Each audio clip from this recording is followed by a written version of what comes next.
कि स्त्री का क्या धर्म है। सब धर्मों का वर्णन श्री देवर्षि नारद जी कह रहे हैं। वही स्त्री परम पद में आरूढ़ होती है जो अपने पति को भगवान का स्वरूप समझती है। मेरे लिए मेरे भगवान मेरे पतिदेव हैं। भगवान सब में विराजमान है, फिर अपने पतिदेव में भगवान मान ले तो बात बन जाए। पर ऐसा नहीं कि पत्नी पति को भगवान माने और पति पत्नी को, ऐसा नहीं। पत्नी के प्रति भी भगवत भाव रखना चाहिए, क्योंकि उसमें भी भगवान विराजमान है। पत्नी को चाहिए कि पति की आज्ञा में रहे, उनकी सेवा में रहे, उनके अनुकूल रहे।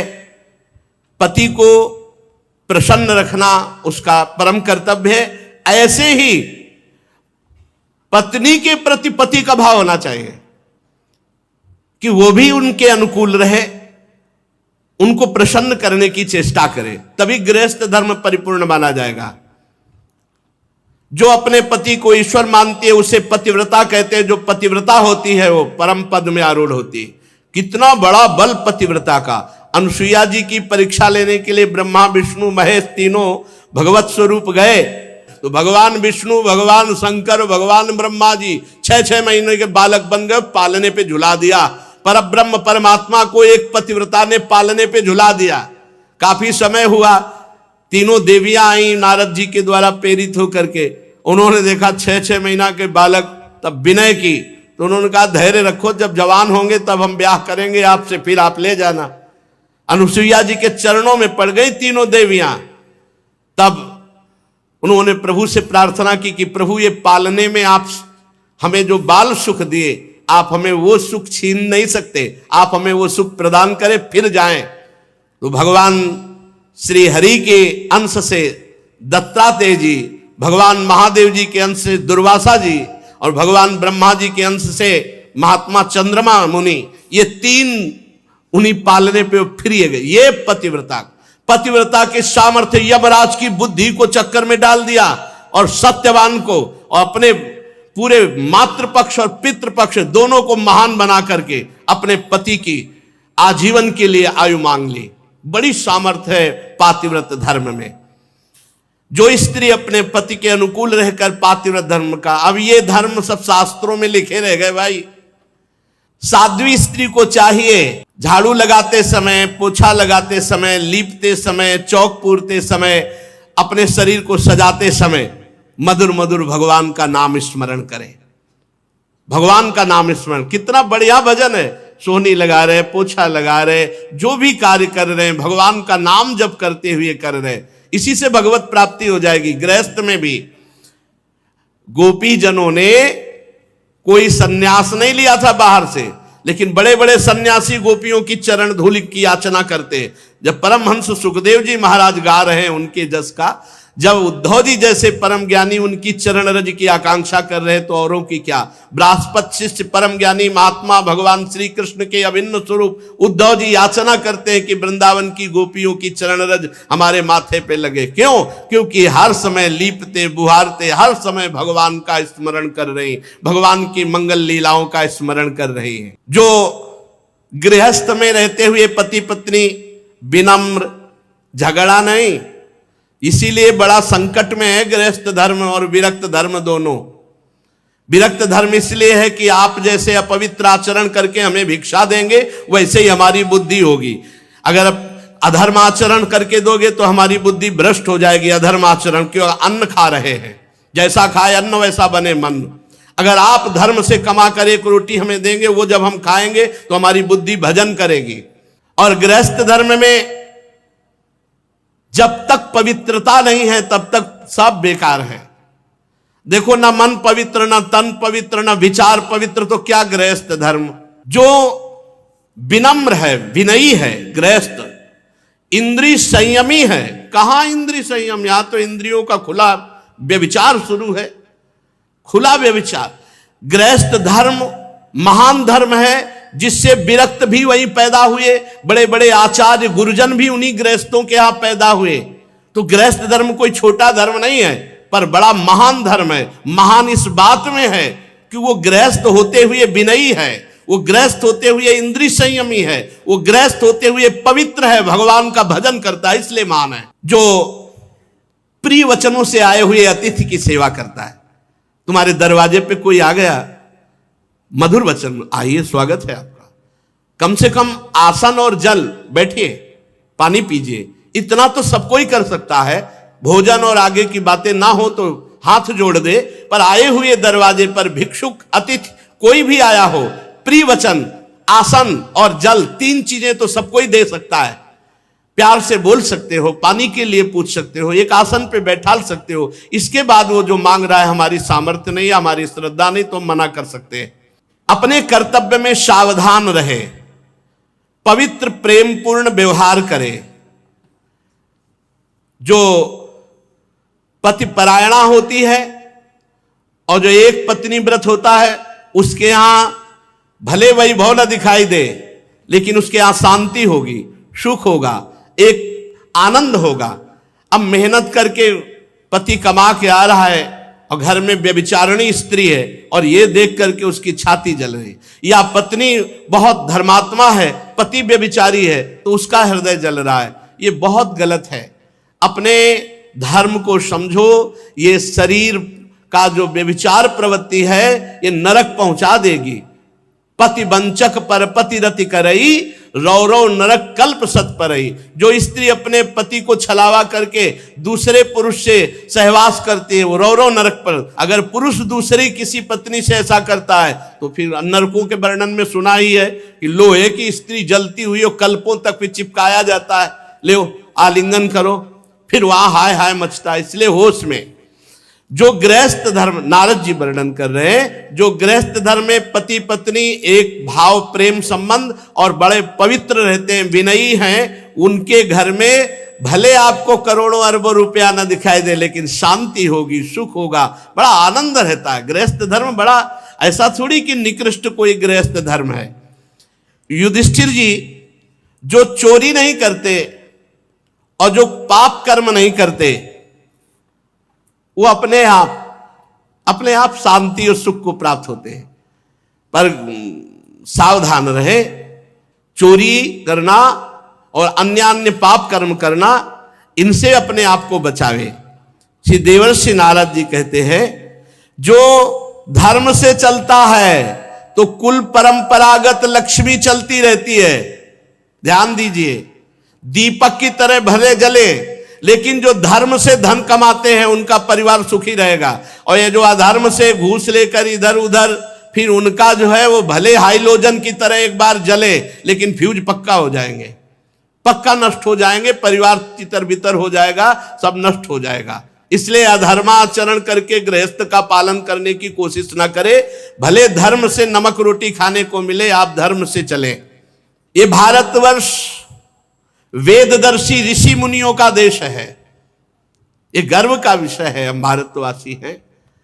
ये सब देशों जैसा यहां व्यवहार नहीं है, पशुता, आसुरी प्रवृत्ति, केवल इंद्रियों का पोषण, ऐसा नहीं। ये धर्म का पालन करने वाला देश है।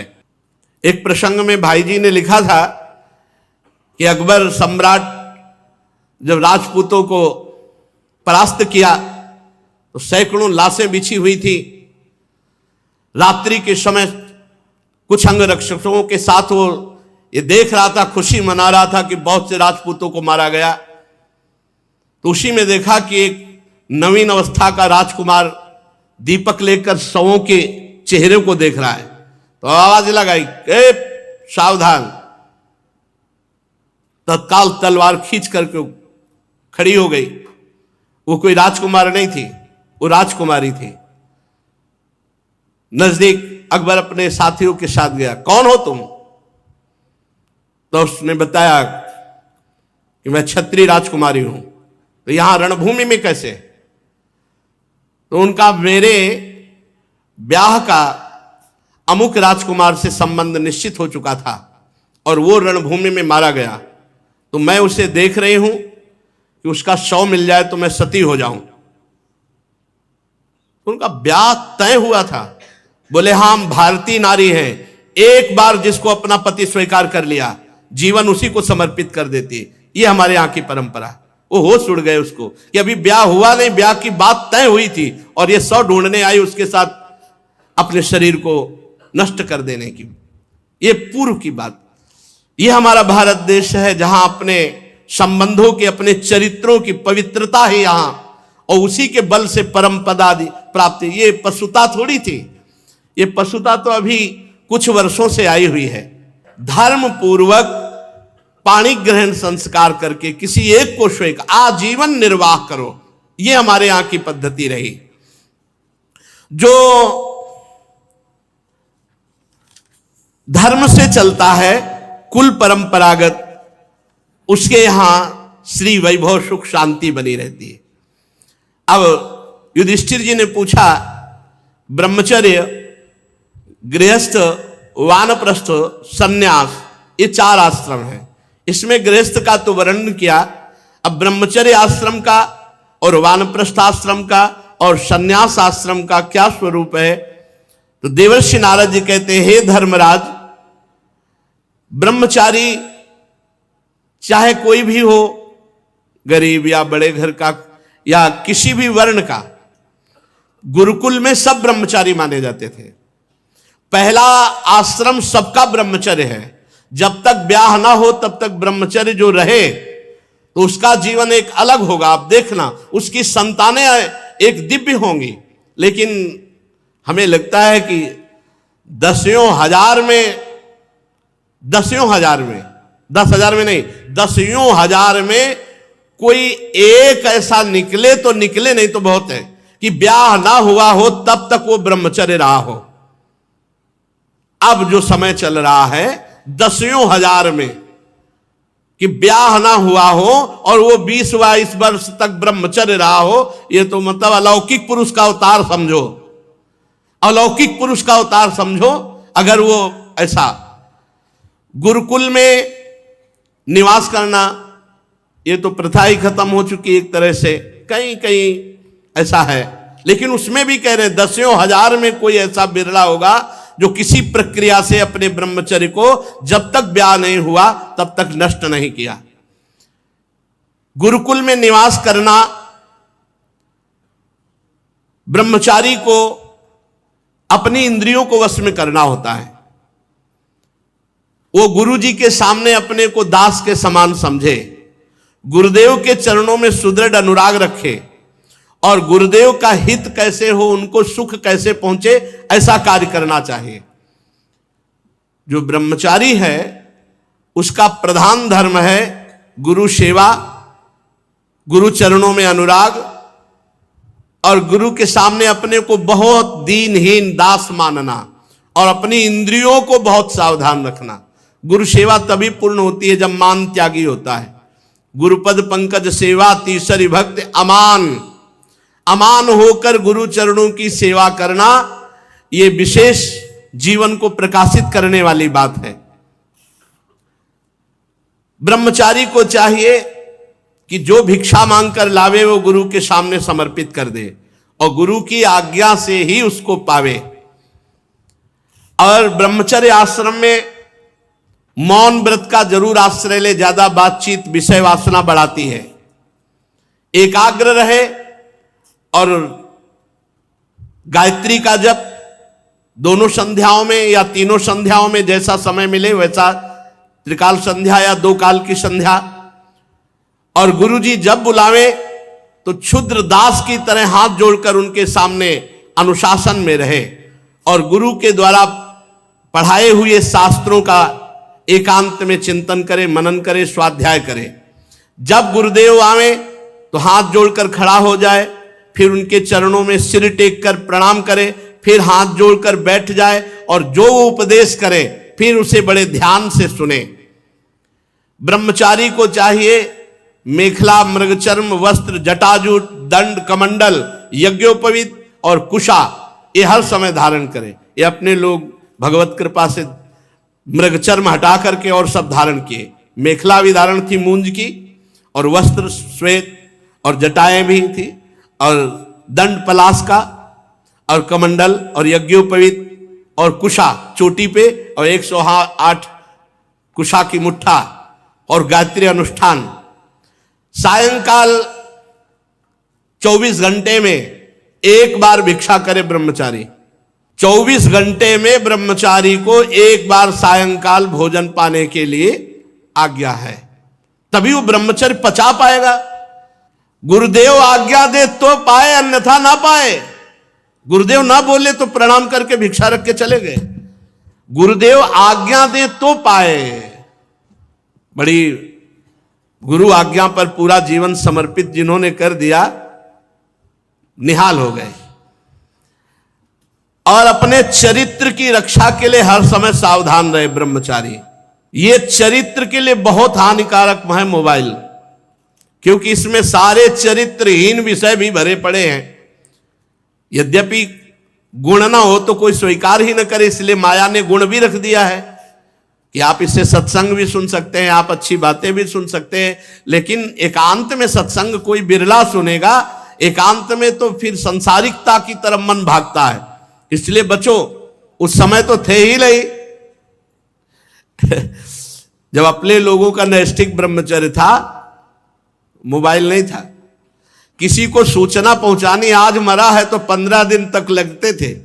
एक चलता था पोस्ट कार्ड, और एक नीला नीला ऐसे जो बंद करके दो चलते थे। एक पोस्ट कार्ड खुला इतना बड़ा 15 पैसे का, और ज्यादा जरूरी हो तो तार होता था, तार कर दे वैसे ऐसे। और अब तो मोबाइल चल गया है।